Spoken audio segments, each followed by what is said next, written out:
Welcome to another lost railway town. This is Market Weighton. It's another market town. I'm sensing a theme here. It's in the county of East Yorkshire and it's got a population of around 7,500. It's got all the usual points of interest like churches, old pubs, etc. But other sites of interest apparently include the post office, the duck pond and the station farm. Interesting fact about Market Weighton, so every May they celebrate Giant Bradley Day. They're celebrating the life of William Bradley, who was 7 foot 9 inches by his 20th birthday, and I believe up to that point, maybe even to now, I don't know, but he was the tallest man in Britain. Lots of interesting facts on this board. Churchill's honeymoon, the mind boggles.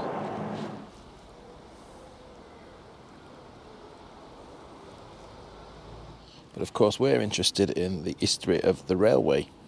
So let's take a walk up Station Road, shall we?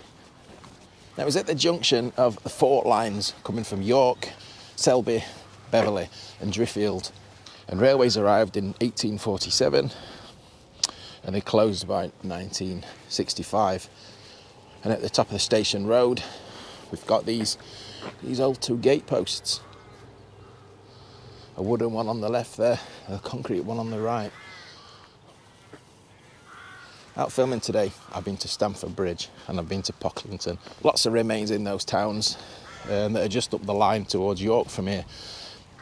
An amazing contrast in that barely anything remains in Market Weighton. So this would be the site of the station, just here. What a difference, isn't it, to Pocklington? How much was left there? Crazy. And it was a similar setup to Pocklington.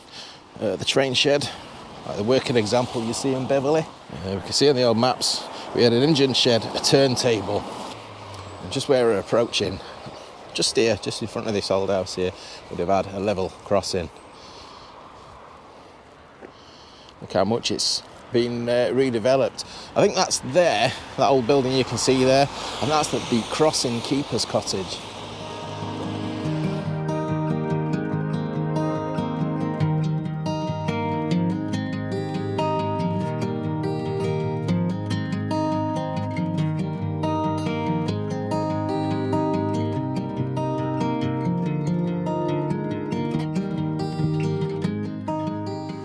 So again, all this would have been all railway land here.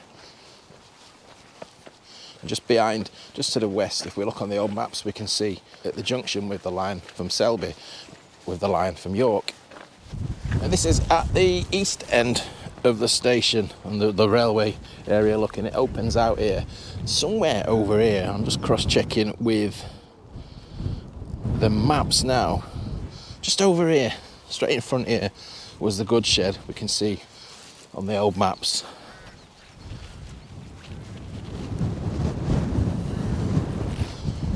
Rainbow, in fact that's coming out on camera, just about sums up today that. The sun's out at the moment, there's a bit of blue sky, but far from the truth from today. I've spent all day dodging torrential showers, snow, sleet. We even had a rumble of thunder earlier when I was in Stamford Bridge. So yeah, somewhere here was the goods shed. As I say, there's nothing left. They've done a fantastic job of trying to forget that Market Weighton ever had a railway. I'm surprised they've even kept the Station Road sign. See what I mean? This sums it up. Got the rainbow, we've still got the sun. It's starting to rain again. I'm going to follow this path down. So this is the line going east out of Market Weighton. We're going to follow it as far as the junction where the line from Driffield and the line from Beverley join. And we can see that on the old maps as East Junction. So we'll go and, while it's here, we'll go and have a look, see if we can see any remains.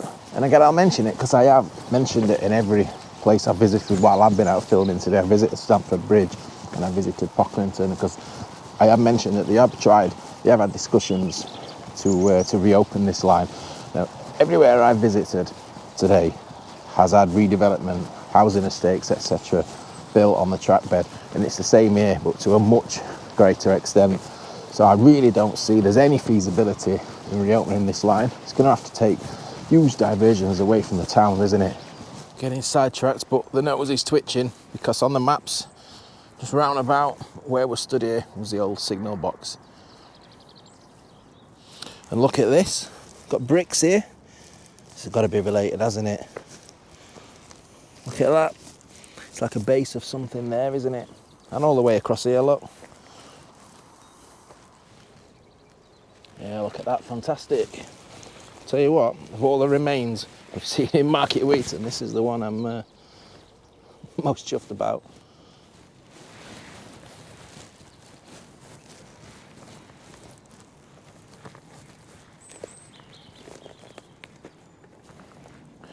Yeah, there's posts and things here, possibly related to the signalling. Excellent.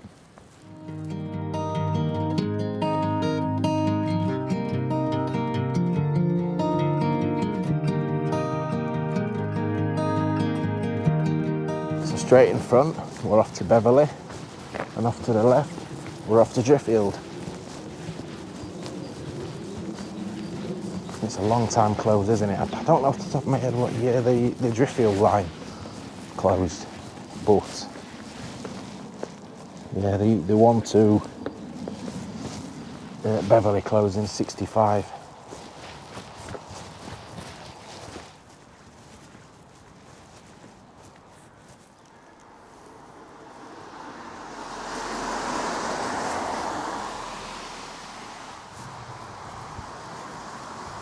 Right, I've had a little railway walk just up to this old bridge, but head back into Market Weighton now. And that wraps up today of filming. So I think I'm on episode 7 of this Lost Railway Town series.